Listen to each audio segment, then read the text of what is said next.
So this Shabbat is called Shabbat Hagadol, the Great Sabbath. In ancient days, the rabbi gave 2 sermons a year, one on Shabbat Shuvah, right before Yom Kippur, and one on Shabbat Hagadol, right before Pesach. Maybe it was Shabbat Hagadol because the rabbi was allowed to talk for as long as the rabbi wanted. So, buckle up, let's go. I only have 2 sermons to give tonight. We'll try to smush them together. There's a story that some of us studied on Thursday morning in the Talmud. I know I said Talmud, and now you're like, oh no, the rabbi's going to talk Talmud. It'll be okay, I promise. You'll survive. Talmud is this record of Jewish conversation and discussion about practice and philosophy and theology and the ideology of the Jewish people. And I'm gonna cite it because I remember the number and I never remember the number. And this would be like, wow, he's really a rabbi. In Masechet Psachim, page 116a, you can tell my professor, Dr. Michael Chernick, that I got it right. On 116a, the rabbis are having a conversation about Magid, about the storytelling. How do we tell the story, they ask. Where do we start and where do we end? They say we start with gnutz, which is like we start at the yucky parts, and they wonder about like, which yucky part do we start with? Which disgraceful, hard, awful thing do we begin the story with? And we end misayim b'shevach. We end with glory and with gratitude and with blessing and with praise. And they argue and they wonder about it a little bit because that's what rabbis do. And after all the legalistic jargon and the argumentation, comes a little story about Rav Nachman. And stories, when they come in Talmud, not all the time, but enough that it's a theme that we notice. Sometimes they come in at the end to subvert the message, kind of punch you in the gut a little bit, or to make you question and wonder what you read before. As if to say, this isn't really a record of law. This isn't where you're going to go to get the answer, but this is where you'll go for good Jewish questions and good Jewish conversation. So I'd like to tell you the story about Rav Nachman. So Rav Nachman is at his Seder table. They're getting ready to tell the story. And he calls his head servant, Daru, and says, Daru, come here for a moment. Daru, what would a slave say if their master set them free and gave him gold and all the gold and silver he could carry? And Daru responds, well, the slave would heap gratitude and praise upon his master. And Nachman says, thank you so much. So we can skip the questions and we can go right to the storytelling so we can get to the words of praise. Can I tell you the story again? Is that okay, Benjamin? All right. It's Seder. Daru is the chief servant. Another word for servant, slave. Eved, it's the same roots. He's been Rav Nachman's chief butler, steward, servant for years. He's seen Seder before. He made the whole meal. He's been bringing everything out. He came out to pour the second glass of wine just now. He's seen this ritual. He knows the story. And his master of many years says, chief slave, come here for a moment. I want to ask you a question. What would a slave say if his master set him free and gave him gold and silver? Let's pause. What's Daru thinking in this moment?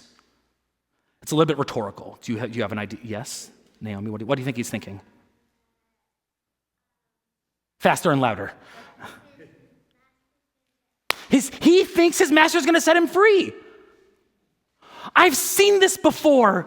This is going to be great on Instagram. I'm going to come and stand here, and he's asking me, what would a slave say if his master set him free?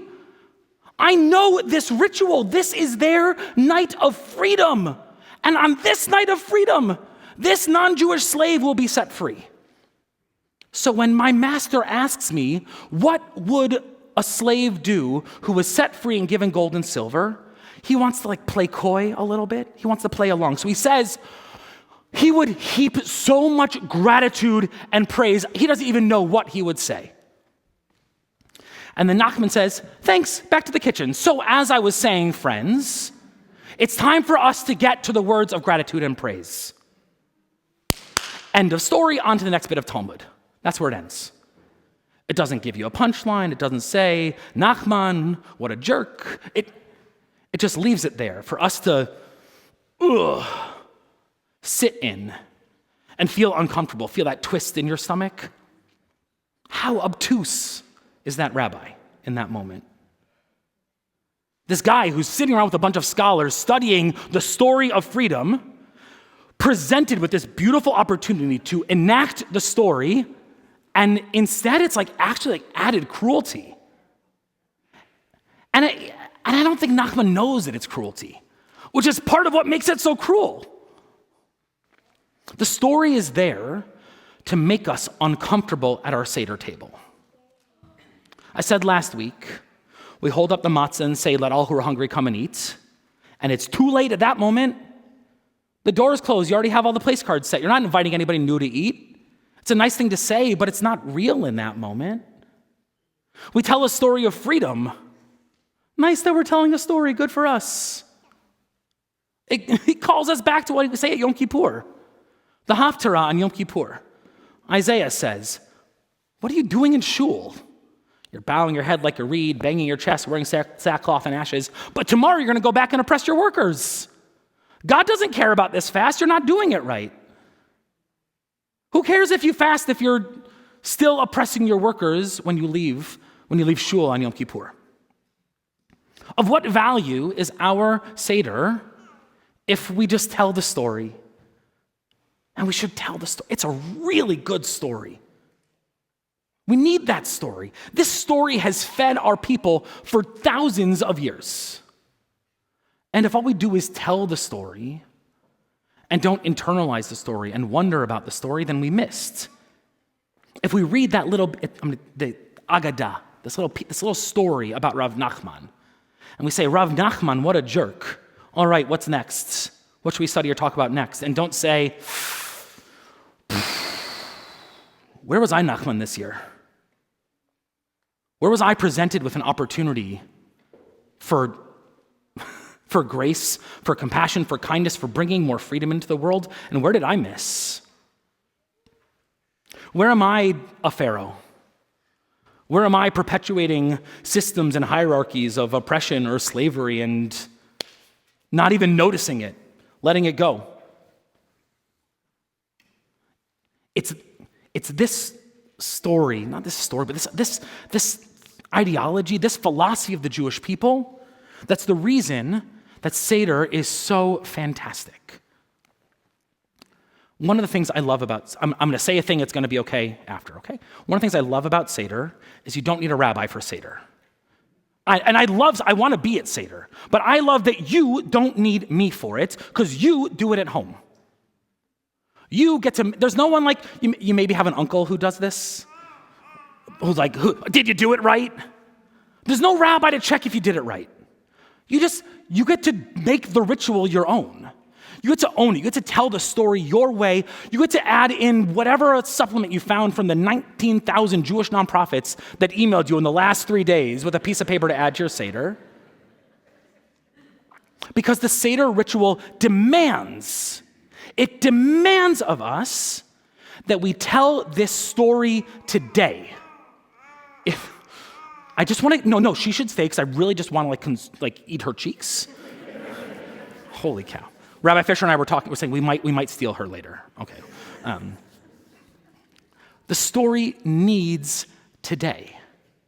Nachman can only study the story that was and doesn't see what's right in front of his face. And we know. Hi. There is so much right in front of our faces right now. And sometimes it's exhausting. I can't do all of it. I can't scroll again. I can't turn that channel on again. I can't listen to this podcast or read this article or that. And the story demands of us that because of the history that we inherit, we have to dig. We have to wonder. We have to, as Rabbi Fisher said, we have to see ourselves, to see ourselves as in the story and show it in the way we live and what we do. And we got to throw little plastic frogs at each other. Or we got to hit each other with scallions. If you don't know about that, come ask me at Oneg. We got to find the sweet, joyful ways to tell the story. And this holiday is not just a holiday for our munchkins, though it is a great holiday for the small Israelites amongst us. This holiday asks of us some thoughtful, introspective work. Tell the story if you want,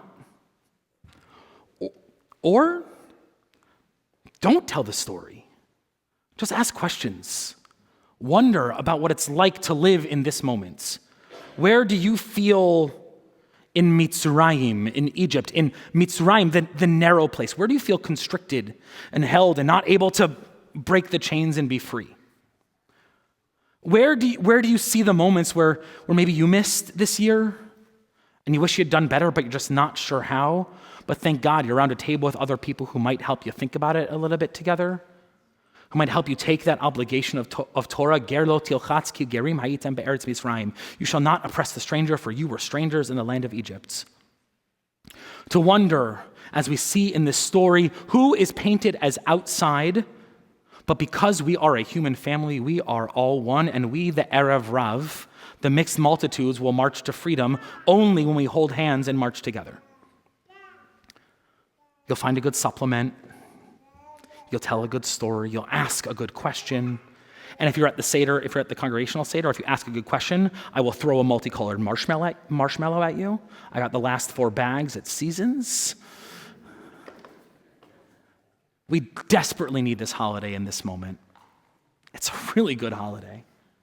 It invites us into story, into curiosity, into some discomfort, some real discomfort.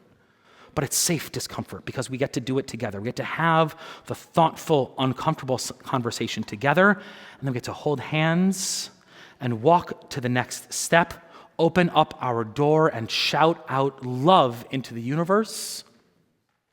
And then, God willing, some moist flourless chocolate cake that we'll eat together too. Ken Yehi Ratzon, may we be worthy of this holiday and of this moment together. Shabbat Shalom.